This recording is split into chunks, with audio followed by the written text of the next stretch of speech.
Are you willing to fight? Help us save the Oasis.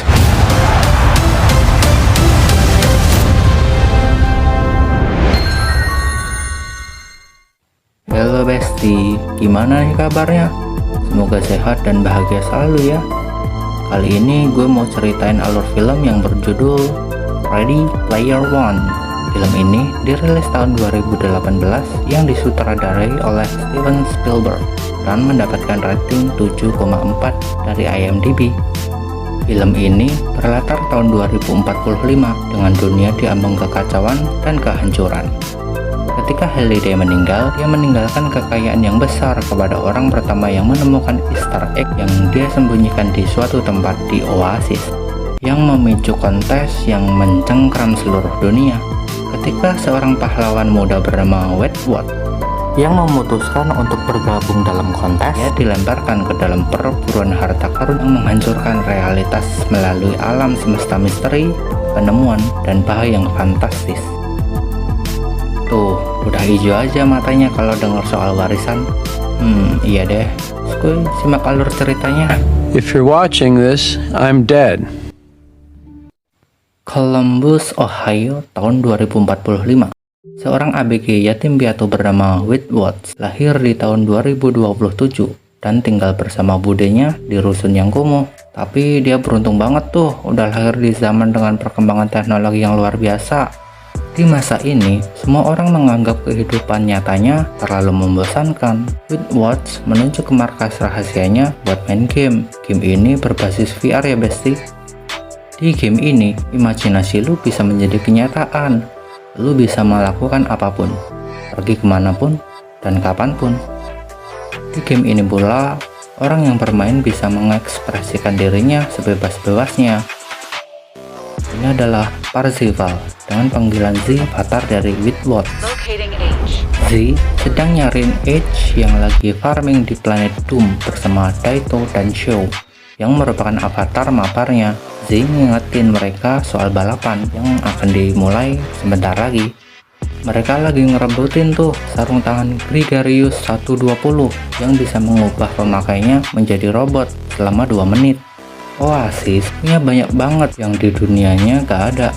Bermain di game ini pula, lu harus siap dengan segala resikonya, karena saat avatar lu punya mati, maka apapun yang udah dimiliki sama avatar lu bakalan direbut avatar lain. Inilah mengapa orang dengan emosional saat udah kecanduan mainin game ini.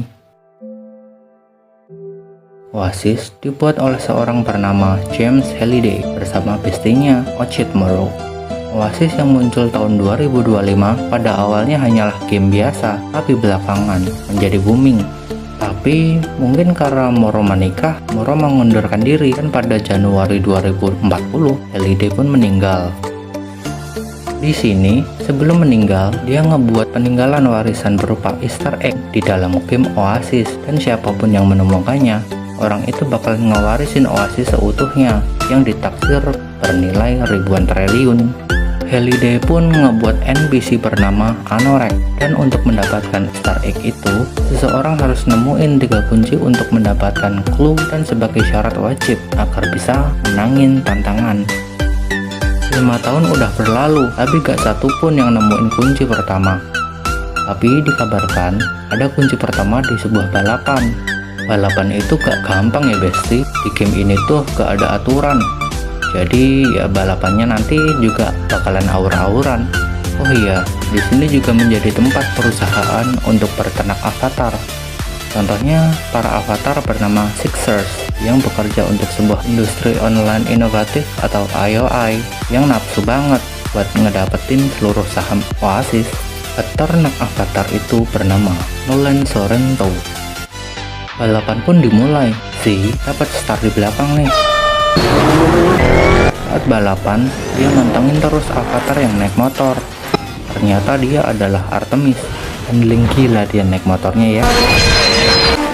Di balapan ini tuh banyak banget rintangannya, baik dari lintasannya, bahkan jebakannya, cara avatar lain, bahkan sampai karakter-karakter film pun menjadi problem dalam balapan ini. Saat Z hampir finish, dia dihadang sama King Kong.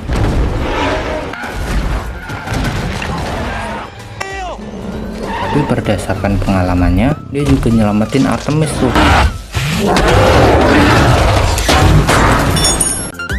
Artemis pun kesel karena motornya remek. Lalu Z ngajakin Artemis ke bengkel Edge. Di sini Edge ternyata buka las-lasan guys. Di sono Artemis masih kesel because ditahan sama Z sewaktu hampir finish. Dia gak mau tuh kalau IOI dapetin Oasis, karena menurutnya dunia akan hancur kalau itu terjadi. Saat Z lockout dan balik ke rusun, dia langsung dihajar sama pacar budenya karena dia kalah setelah main pakai sarung jelek milik Watts. Watts kesel kan, terus dia main Oasis lagi dan dateng tuh ke Holiday Journey buat nyariin petunjuk dan ngeliat semua isi kegiatan semasa hidup Halliday. Di sana adalah pusat dari hal-hal yang berhubungan dengan Halliday semasa hidup dan game Oasis. Singkatnya, Z dapat wangsit tuh, dan esok harinya dia ikut balapan lagi. Saat balapan, Z gak ngegas maju mobilnya, tapi malah mundur secepat-cepatnya. Dan lalu dia pun melaju tanpa hambatan. Akhirnya dia pun finish. Setelah sekian lama, akhirnya ada yang menangin balapan ini. Lalu Anorex pun nongol dan ngasih kunci yang pertama dan hadiah 100.000 recehan.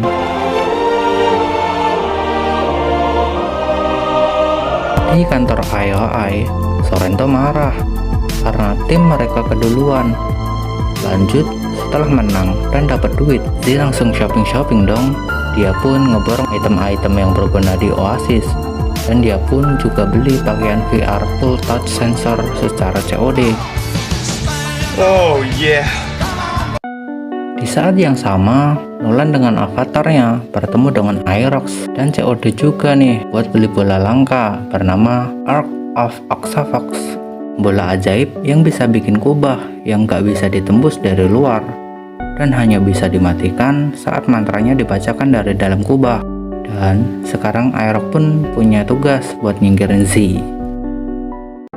Z yang ngasih bocoran ke teman-temannya pun jadi pemenang berikutnya.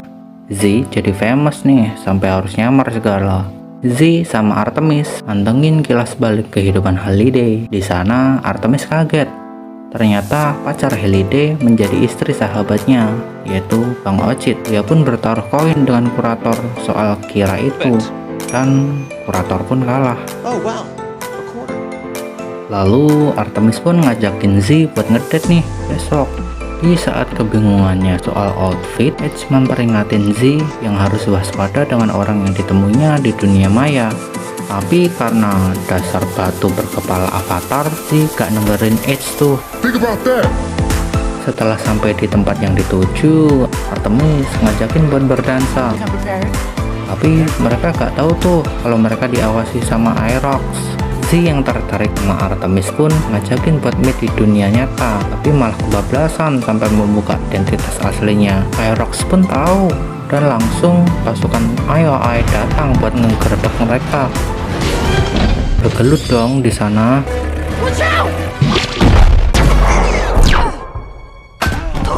Tapi untung mereka bisa kabur. Artemis ngomong soal game ini karena banyak orang yang akan menderita kalau Sorrento ngedapetin Easter egg. Di kehidupan nyata, Woods mulai diawasin tuh sama penculik dan dapat surel dari Sorrento yang ngajakin meet juga. Z pun hadir di perusahaan dalam bentuk hologram. Dia kagum sama kursi game mewah milik Sorrento dan gak sengaja ngebaca kode login Sorrento. Di sana dia ditawarin tuh kerjasama dan bakalan dikasih loyalty tahunan kalau mau.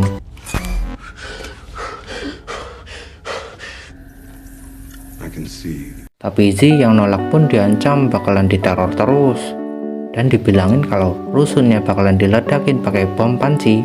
Watts pun langsung balik dan mau ngelindungi budenya, tapi telat. Dia makin merana nih dan balik ke markasnya buat ngabarin ke teman-teman mabarnya, tapi malah dia diculik. Ternyata orang itu adalah suruhan Samantha. Setelah ngobrol, dia ngaku kalau dia tuh Artemis. Dan di tengah bincang-bincang hangatnya, Mbak Saman pun sadar soal clue selanjutnya. Dan mereka pun mabar lagi. Lalu pergi ke bioskop nonton film horor yang diputar secara 3D. Di sana mereka digentayangin tuh sama para hantunya.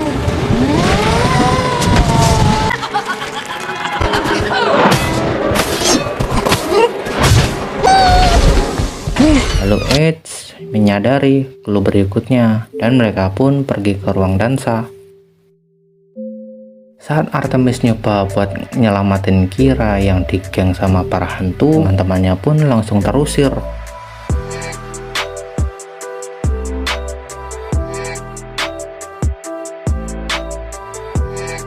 Besoknya, jejak Artemis pun diikuti sama pasukan IOI. Dan Sorrento pun kaget karena Z juga menjadi pemenang, yang artinya dia belum tersingkirkan. Di saat Mbak Saman dan Watt sedang mempelajari buku arti mimpi, Ron dari IOI pun bertamu dan menyerang mereka. Watt pun disuruh kabur duluan, dan Mbak Saman pun bilang kalau dia mau nyusul. Malah dia kegaruk karena dia punya banyak utang yang belum lunas. Saat kabur, Watts ketemu nih sama teman mabarnya yang bernama Helen dengan avatar Edge-nya, Toshiro sebagai Dashito, dan Show sebagai Show. Saat ini, IOI udah mecahin petunjuk yang ketiga. Scene memperlihatkan Mbak Saman yang ditahan di sebuah ruang game. Dia dan avatarnya sama-sama di penjara nih. Di sana, Artemis dipaksa kerja bagai kuda di planet Doom. Sementara pasukan IOI diperintahkan untuk nyelesain game jadul kesukaan Halliday. Sorrento pun meminta Airok buat ngaktifin kubah dari bola Ark of Oxavox. Di dunia real, Watt dan Toshiro berhasil masuk ke dalam ruang game milik Sorrento. Di sini, yang dilihat sama Sorrento adalah dunia real, tapi gak sadar kalau sebenarnya Sorrento masih ada di Oasis. Sorrento pun diancam kalau gak ngasih tahu di mana Mbak Saman. Setelah itu, Mbak Saman dibebasin sama Toshiro. Saat terbebas, dia berencana tuh buat ngebuka kubah dari dalam. Dia juga meminta Z buat ngumpulin massa dan membawanya ke planet Doom. Sorrento pun segera sadar dan tahu rencana mereka dan pergi ke ruang tahanan Mbak Saman. Gak lama kemudian, para avatar pun berduyun-duyun dan datang ke planet Doom dan bergulut di sana. Saat kubah Ark of Oxavox berhasil dibuka, Mbak Saman nemuin Z dan ngasih tahu kalau pasukan Sixer udah nemuin game yang dimaksud. Di dunia nyata, anak buah Sorrento lagi nyariin nih mobil yang dipakai sama Z dan teman-temannya buat menghentikan mereka secara langsung dari dunia nyata. Di dunia nyata pula, orang-orang udah kayak gak normal lagi. Mereka pakai VR-nya dan bergulut di Oasis. Para avatar bertempur dan mengorbankan semua koin dan level yang mereka sudah capai agar Oasis gak dimenangin sama IOI. Lalu Sorrento pun make tuh skin armornya, yaitu Mega Godzilla. Dan dengan sarung tangan ajaibnya, Toshiro berubah menjadi robot Gundam RX selama 2 menit.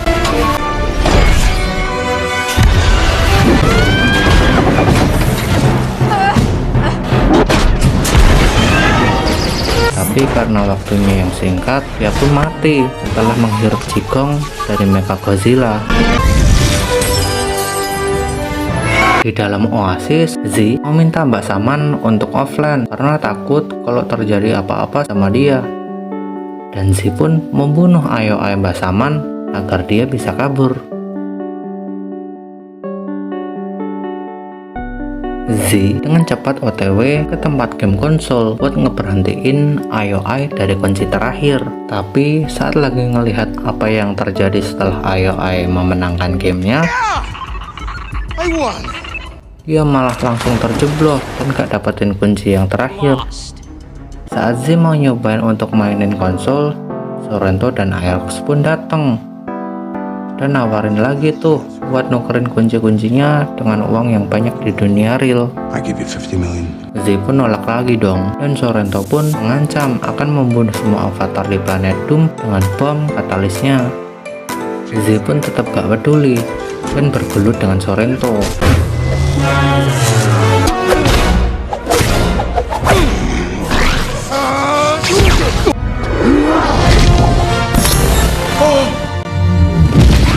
Dan di saat Sorrento mendapatkan bomnya lagi, tanpa basa-basi, dia pun meledakkannya dan membuat semua player menjadi offline.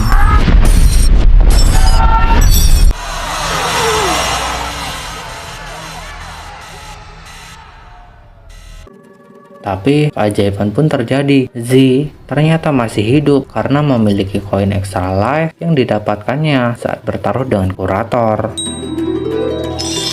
Thanks, curator. Sorrento yang tahu pun jengkel. Dan aksi Z yang sedang memainkan konsol pun di mode streaming karena Halliday ingin semua orang melihat pemenang dari kontes yang ia ciptakan. Sekarang Mbak Zaman udah ketemu dengan teman mabarnya, tapi masalah silih berganti. Sorrento dan anak buahnya pun menemukan mereka. Dan di Oasis, saat Z berhasil mendapatkan kunci terakhir, mobilnya ditabrakin sama komplotan Sorrento.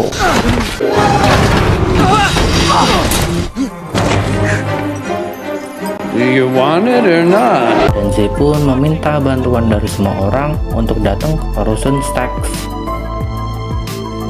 Z pun diminta untuk menandatangani serah terima warisan. Tapi Z pun sadar karena ini tes yang belum berakhir, karena Halliday menginginkan orang yang tepat.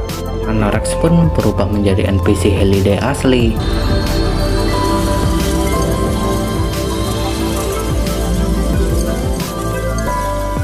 Di sana Z dikasih lihat masa kecil Halliday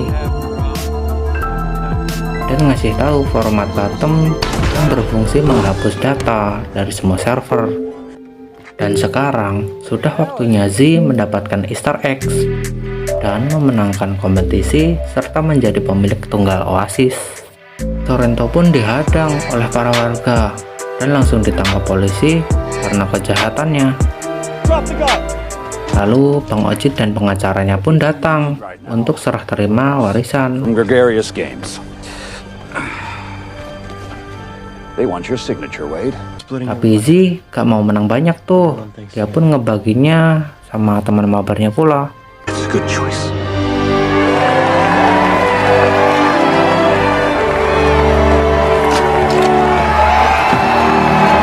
Ocit gak nyangka tuh, ternyata Kira menjadi salah satu jawaban dari misteri Halliday. Tapi Woods menepis dan ngomong justru Ocit sendirilah jawabannya, karena Halliday rela berkorban agar tidak kehilangan orang yang dimaksud, yang adalah sahabatnya sendiri, yaitu Orochimaru. Woods juga berencana tuh buat nutup akses beberapa hari dalam seminggu agar para manusia bisa kembali menikmati kehidupannya di dunia nyata. Kemudian itulah akhir dari film Ready Player One.